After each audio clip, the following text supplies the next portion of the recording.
Warning, videos by Billy Alsbrooks do cause side effects.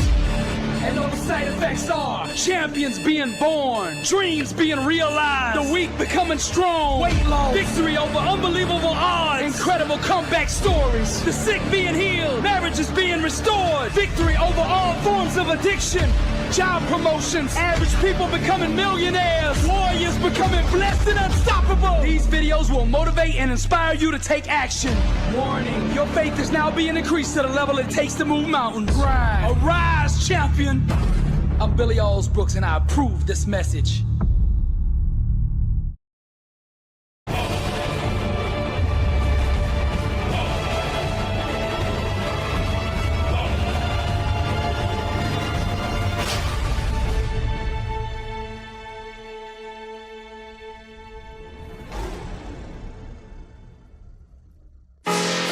Champions have flaws, weaknesses, and struggles just like everybody else. But what separates them from the rest is that they find a way to overcome them. Be yourself, grind. Don't worry about what others say. It's a marathon, grind city every day. Be yourself, work. Don't worry about what others do. Set yourself on fire. Ain't no stopping you. Overcome, overcome, overcome. Fearless. I see that champion in your eyes. Overcome, overcome, overcome. Rise city. Like legends we rise. Overcome, overcome, overcome. Fearless. I see that champion in your eyes. Overcome, overcome, overcome. Rise city. Like legends we rise. I got a question for you. What does it take to break you? What does it take for you to give up? See, your spiritual enemy is asking that question all day long. I'm not Lionel Richie, and I'm not gonna get behind this mic and tell you that life is gonna be easy like a Sunday morning, cause it's not. It's gonna be a struggle. The struggle is real, but so is the God that would deliver you. So I ask you again, what does it take to break you? What does it take before you give up? Before you lay down, before you stay on that mat? I don't think anybody should be called a champion until they first been beaten. Because when you've been beaten, then we find out what you really are. Anybody can keep going when everything is all good. Even quitters can do that. We call them front runners. They all good when they're out ahead. But let them get behind, then we're gonna see what they really made of. See, when you get behind in the game, when you down 14 points, and you on a national stage, how will you respond? How will you answer the bell? Champions don't bow to obstacles, they make obstacles bow to them. Get up! Be yourself, grind. Don't worry about what others say. It's a marathon, grind city every day. Be yourself, work. Don't worry about what others do. Set yourself on fire. Ain't no stopping you. Overcome, overcome, overcome. Fearless. I see that champion in your eyes. Overcome, overcome, overcome. Rise city. Like legends we rise. Overcome, overcome, overcome. Fearless. I see that champion in your eyes. Overcome, overcome, overcome. Rise city. Like legends we rise. What does it take to break you? What does the enemy have to do to make you give up? Victory starts on the inside. You gotta become on the inside bigger than your problem on the outside. Don't you give up. You gotta think like a champion. Speak like a champion. Train like a champion. And when life hits you with a brick, you gotta respond like a champion. I ask you again, what does it take to break you? What does it take to make you give up? What you think is the problem is not the real problem. Your problem is amnesia. That's right, amnesia. You done forgot who you are. You are a champion. And when you reawaken to who you are, that little problem you think is a problem, let me say it again. That little problem that you think is a problem will melt before your eyes like ice cream on a hot summer day. Success requires embracing the uncertainty. See, it's natural to want to run from trials and tribulations, to run from the struggle, to run from the tough times. But it's these moments that define you. They become the steel, the concrete, and the building blocks of real success. There can't be no testimony without first having a test. Arise, champion. Be yourself, grind. Don't worry about what others say. It's a marathon, grind city every day. Be yourself, work. Don't worry about what others do. Set yourself on fire, ain't no stopping you. Overcome, overcome, overcome. Fearless. I see that champion in your eyes. Overcome, overcome, overcome. Grind city, like legends we rise. Overcome, overcome, overcome. Fearless. I see that champion in your eyes. Overcome, overcome, overcome. Grind city, like legends we rise. What does it take to break you? What does it take to make you give up? Are you bigger than your circumstance? Or is your circumstance bigger than you? Look at here, warrior. We arise on the wings of unwavering faith. You gotta believe. I know it's hard. I know you're in the desert right now and you don't see any fruit. You don't see anything happening in your life right now. But we don't walk by sight, we walk by faith. And faith should never be subject to outside conditions. Now to inherit the promised land, to walk in the victory, to overcome. Here's the key. You gotta master the art of blindness. You gotta go blind with your physical eyes and see the prize with your champion mind. It's only a matter of time. Victory. Be yourself, grind. Don't worry about what others say. It's a marathon, grind city every day. Be yourself, work. Don't worry about what others do. Set yourself on fire, ain't no stopping you. Overcome, overcome, overcome. Fearless. I see that champion in your eyes. Overcome, overcome, overcome. Grind city, like legends we rise. Overcome, overcome, overcome. Fearless. I see that champion in your eyes. Overcome, overcome, overcome. Grind city, like legends we rise. There was a child that decided to see everything that was real as imaginary, and everything imaginary as real.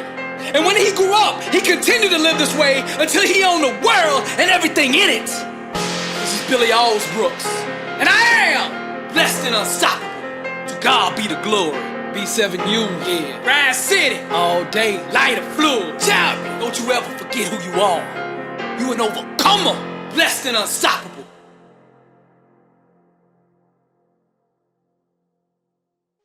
Truth is the new black, the couture for greatness. Get your t-shirts now at blessedandunstoppable.com.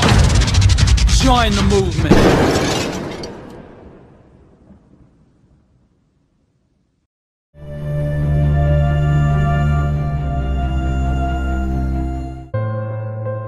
The day after my dad died,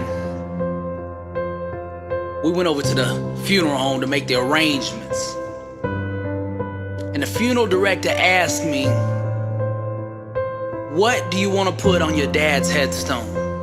What's the wording?" He asked, "What do you want to put in the obituary that's gonna go in the paper?" I didn't have any clue of what kind of funeral my dad wanted. We never talked about this kind of stuff.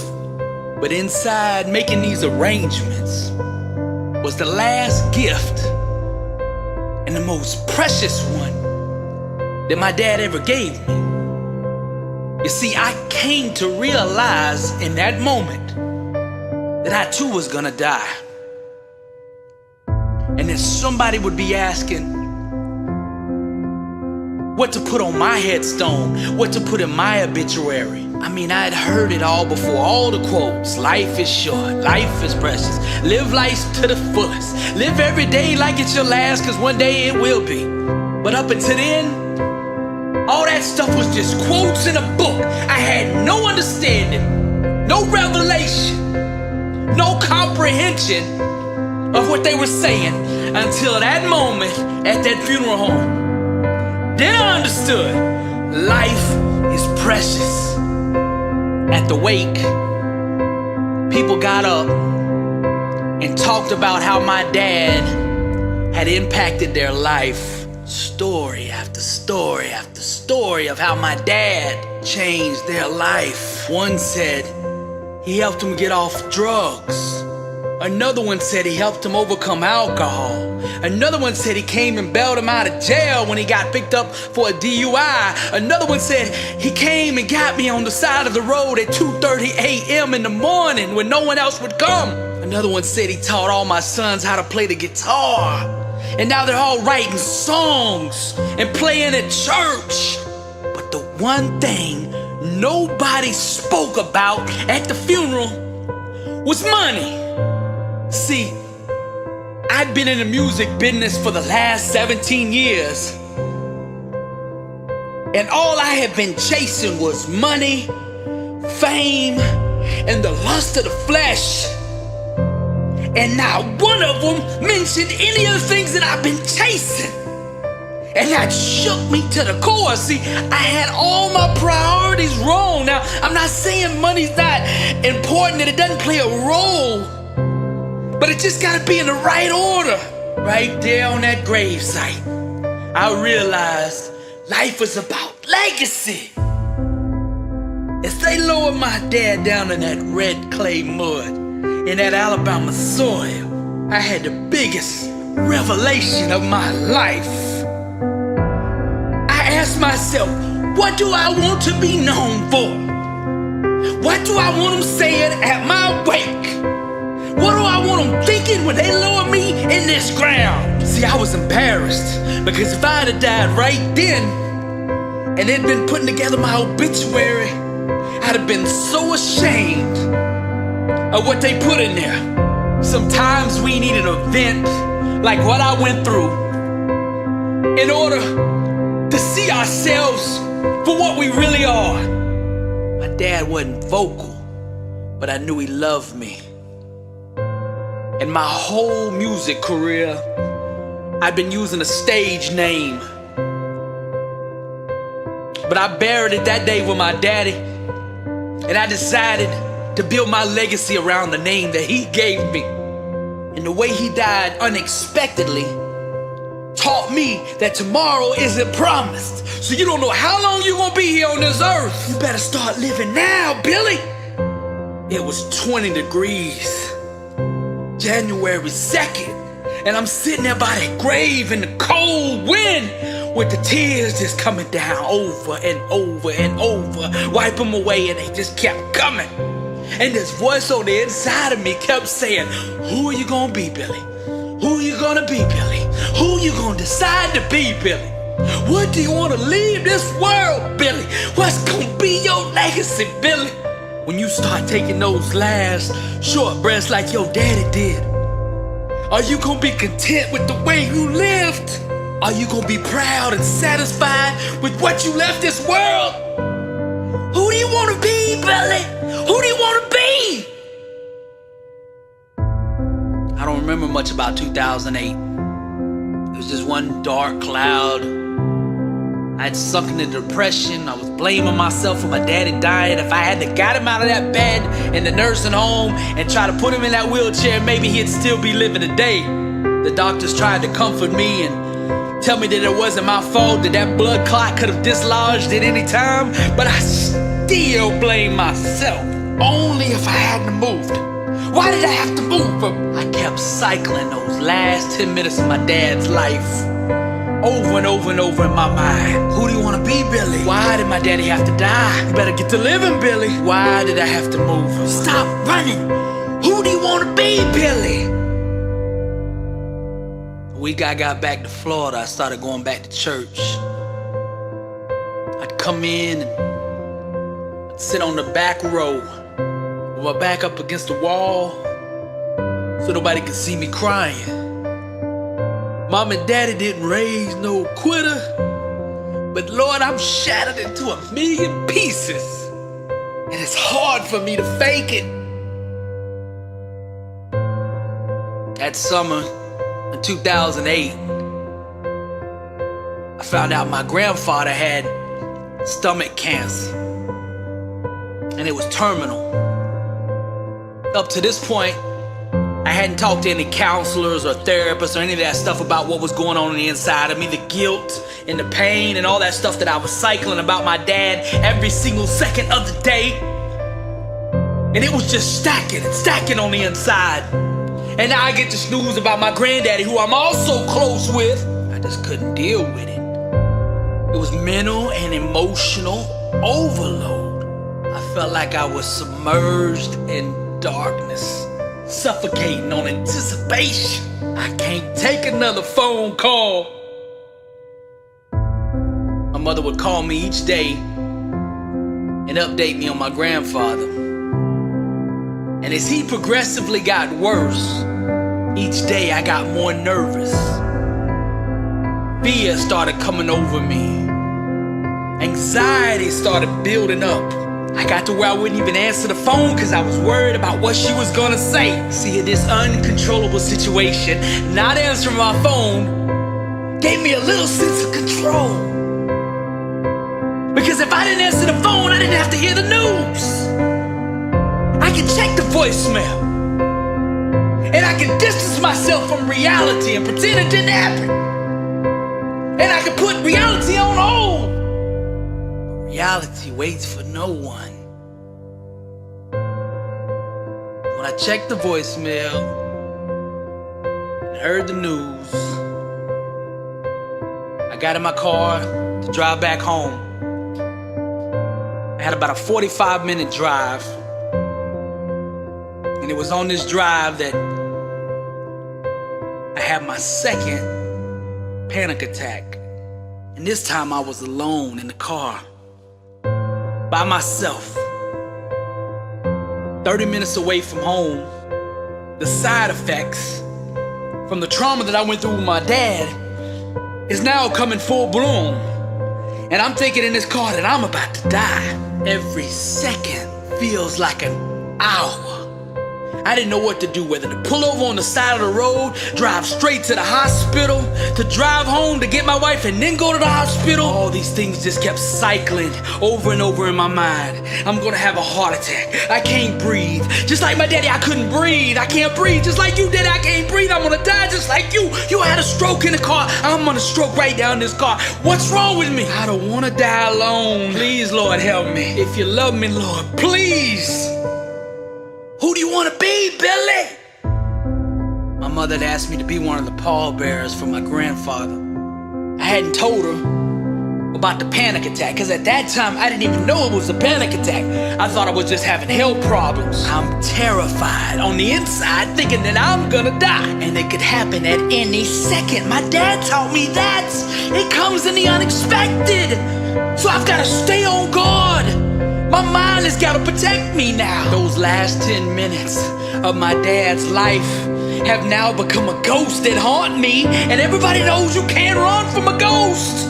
But I don't want to burden or add stress to my mother, because she's trying to deal with the loss of my grandfather. And yes, I love my granddaddy. He was special to me, but I don't want to be anywhere near that funeral home.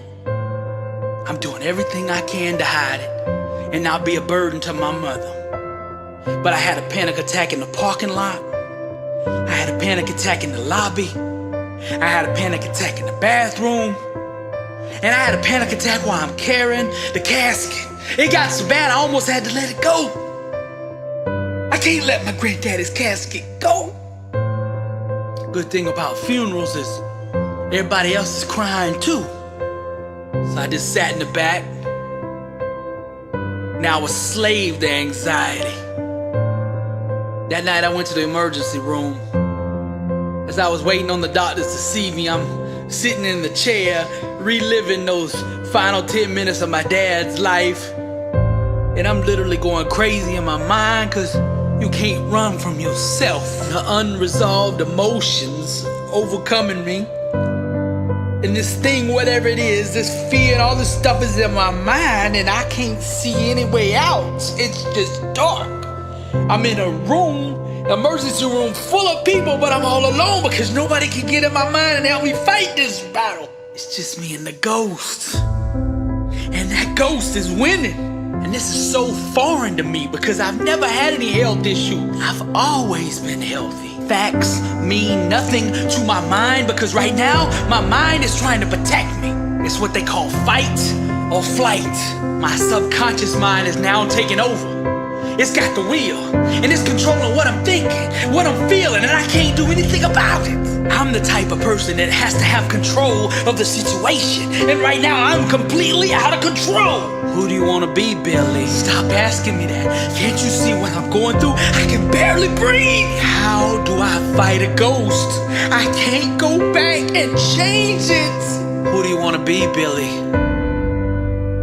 Finally, this doctor comes and sees me. He's got this real calm and presence about himself, and he checked all my vitals and looked me over, and he finally said, "Son, there's nothing physically wrong with you. What you're experiencing is anxiety and panic attacks. I'm gonna write you a prescription, and when you get back to Florida, you go see a therapist."